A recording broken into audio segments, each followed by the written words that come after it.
Hi. Hi, I'm Joaquin Phoenix. And I'm Rooney Mara. And you are inside our home.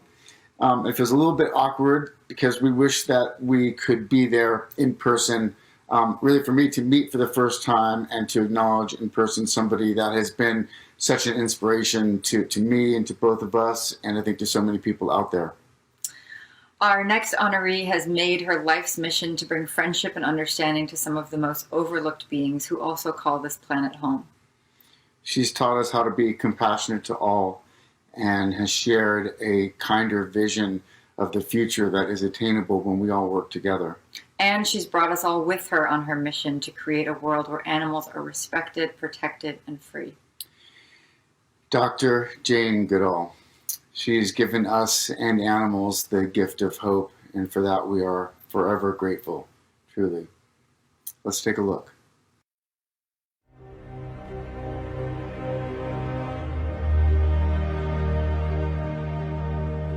What I've learned from the chimpanzees is the way, not only the ways we're similar to them, but the ways that we're different.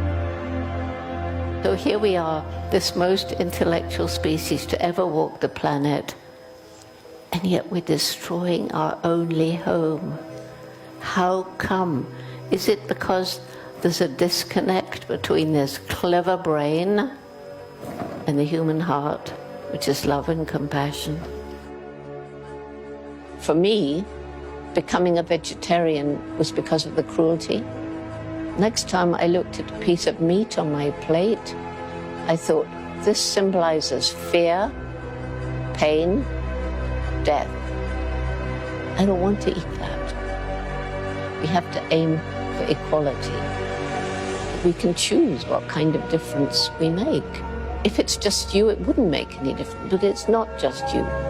There are hundreds, then thousands, then millions, and eventually, hopefully, billions of people around the world who understand that the cumulative effect of small choices can start making this a better world.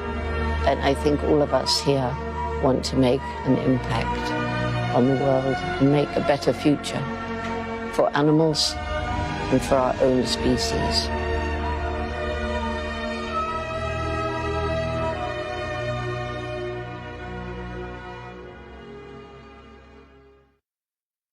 We are very honored to present the Hope Award to Dr. Jane Goodall for a lifetime of promoting respect for the natural world and all of its inhabitants. Thank you, Jane. First of all, let me say how truly honored I feel to be accepting an award from an organization for which I have so much respect, Mercy for Animals.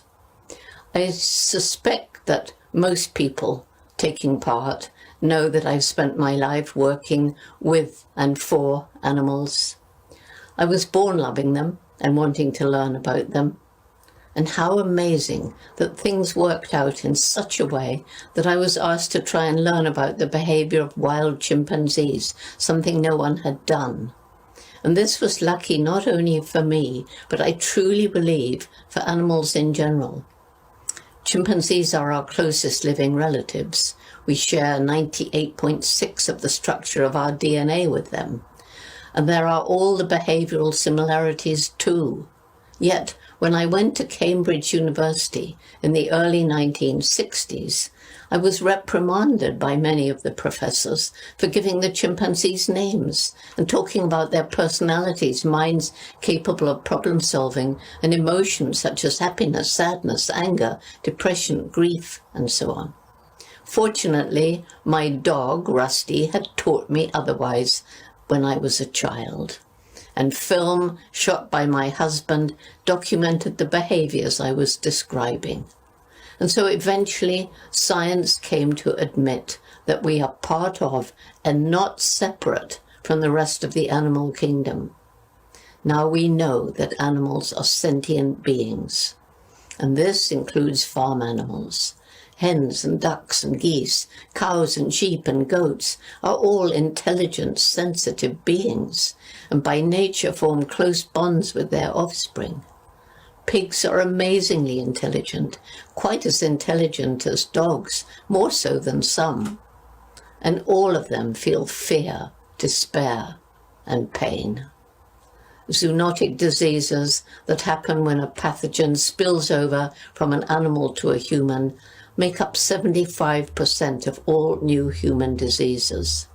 This pandemic that we're still suffering from originated in a wildlife market, but many zoonotic diseases originate in factory farms, those places often called concentration camps for animals. Indeed, they are.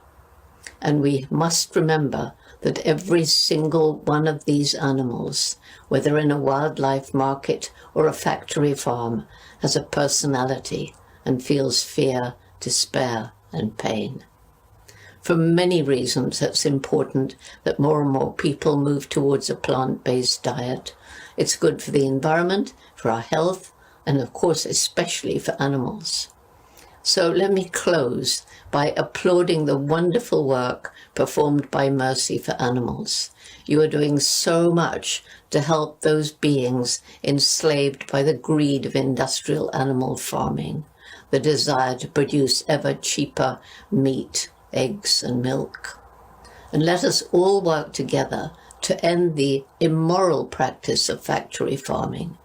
Let us all learn to respect every animal as a sentient being. Thank you again for honoring me with this award.